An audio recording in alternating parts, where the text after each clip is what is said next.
আমার বাবাকে একদিন জিজ্ঞেস করলাম যে, "আব্বু তোমার সবথেকে পছন্দের খাবার কোনটা?"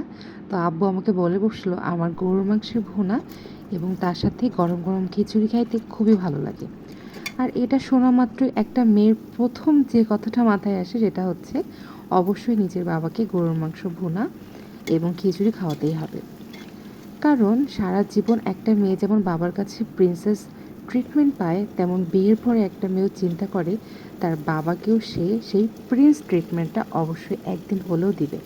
কিন্তু বললেই তো আর প্রিন্স ট্রিটমেন্ট দেওয়া যায় না, তার জন্য তো বাবাকে আসতে হবে, তাই না? আমার বাবা সারা জীবন চাকরি করেছে বাইরে বাইরে, কিন্তু নিজের জন্য কোনো সময় দেয়নি। এখন যখন রিটায়ারমেন্ট করেছে তখন আসলে সময় আছে, কিন্তু তার শারীরিক কন্ডিশনটা ভালো না।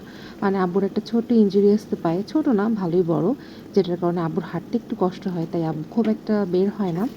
এবছর আমার ছেলে হওয়া উপলক্ষে আব্বু প্রায় ২-১ বার হলেও আমার বাসায় আসে। তার কারণ তার নাতিকে দেখতে আসে এবং ডাক্তার দেখাতে আসে। এই সুযোগে তার নাতিকে দেখতে আসে এবং আমারও তার দেখা হয়ে যায়।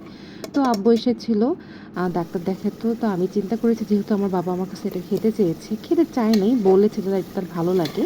তো আমি এটা অবশ্যই একবার হলেও তাকে করে খাওয়াবো। তো এটাই সুযোগ। তো এইজন্য আমি ছোট করে রান্না করার চেষ্টা করতেছিলাম যে আব্বু যেন পছন্দ করে, এবং আমি জানি যে আমার বাবা কী, কী পছন্দ করে, কেমন তরকারি পছন্দ করে, ঝোল পছন্দ করে না, ভুনা পছন্দ করে। তো সেই মোতাবেক আমি রান্না করার চেষ্টা করতেছিলাম।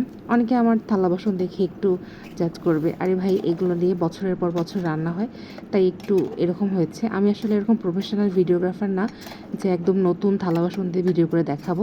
যদি কোনোদিন সামর্থ্য হয় তো অবশ্যই দেখাবো, কিন্তু তার আগ পর্যন্ত আপনাদের এরকম প্রেশার কুকার, ব্যবহৃত প্রেশার কুকারই দেখতে হবে। তো আমি গরুর মাংস রান্না করি সবসময় প্রেশার কুকারে, কারণ অনেক সময় লাগে চুলায় রান্না করতে বা গ্যাসে রান্না করতে। সেই সুযোগটা ছোটো বাচ্চাকে নিয়ে আর হয় না। তো আমি সবসময় প্রেশারে রান্না করি এবং ট্রাস্ট মি অনেক মজা হয়। এবার আসি ভুনা খিচুড়ির মধ্যে। ভুনা খিচুড়ির মধ্যে আমি চেয়েছিলাম যে একটু মুগ ডাল দিতে, কিন্তু মুগ ডাল বাসায় থাকতে থাকতে সেটাতে পোকা ধরে গেছে।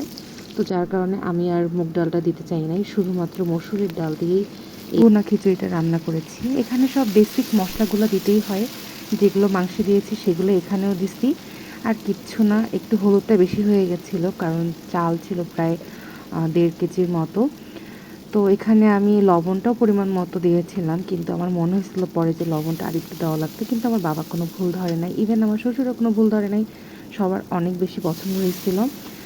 আর ভুনা খিচুড়ির একটা বিশেষত্ব আছে, সেটা হচ্ছে এটা যদি একটু ভুনা ভুনা হয় তাহলে খুব ভালো লাগে। তাই যত চেষ্টা করবেন যেন মশলাটা একটু ভালো করে কষিয়ে নেওয়া যায়। আর সবথেকে কষ্টের ব্যাপার হচ্ছে চালটাকে ভেজে নেওয়া।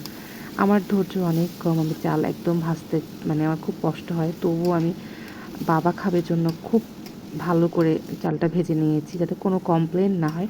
আসলে সারা জীবন আব্বুকে আমি বেশ নাস্তা টাস্তা করে খাইয়েছি এবং কোনো দিন আমার বাবা কোনো কমপ্লেন করেনি। খারাপ হলেও বলতো যে, "না ভালো হইছে মা, ভালো হইছে, সবথেকে মজা হইছে।" কিন্তু আ কখনো কোনো কমপ্লেন করেনি। তো ইভেন এখন তো কমপ্লেন করার কোনো মানেই আসে না। তো এই তো আমি সবসময় চেষ্টা করি যে নিজের মতো করে রান্না করার। অনেকে অনেক ভুল ধরবেন, বাট ট্রাস্ট মি আমি যেটাই রান্না করি আসলে অনেক মজা হয়, বাসার সবাই অনেক মজা করে খায়। এদিকে গরুর মাংসটায় আমি একটু গরম পানি দিয়ে দিব, যেটা আমি ভুনা খিচুড়িতে দিলাম। গরম পানি দিলে গরুর মাংস মজা হয় অনেক এবং কালারটা অনেক সুন্দর হয়। আপনারা এই ট্রিক্সটা বাসায় ফলো করে দেখবেন, দেখবেন যে অবশ্যই এই কথাটা কাজে লাগবে। আমি এটা শিখছিলাম আমার বড় বোন পাপড়ি আপুর কাছ থেকে, যে গরুর মাংসে গরম পানি দিলে কালার অনেক সুন্দর আসে। এই তো আমার খাবার রেডি, এখন সার্ভ করব। আর বাবাকে দেখাইলাম না কারণ এত কিছু দেখাতে ইচ্ছা করে না। এই তো আবার আমার খাওয়ার পালা। আমি এবার একটু চর্বি খেতে পছন্দ করি, কেউ কিছু মনে করবেন না।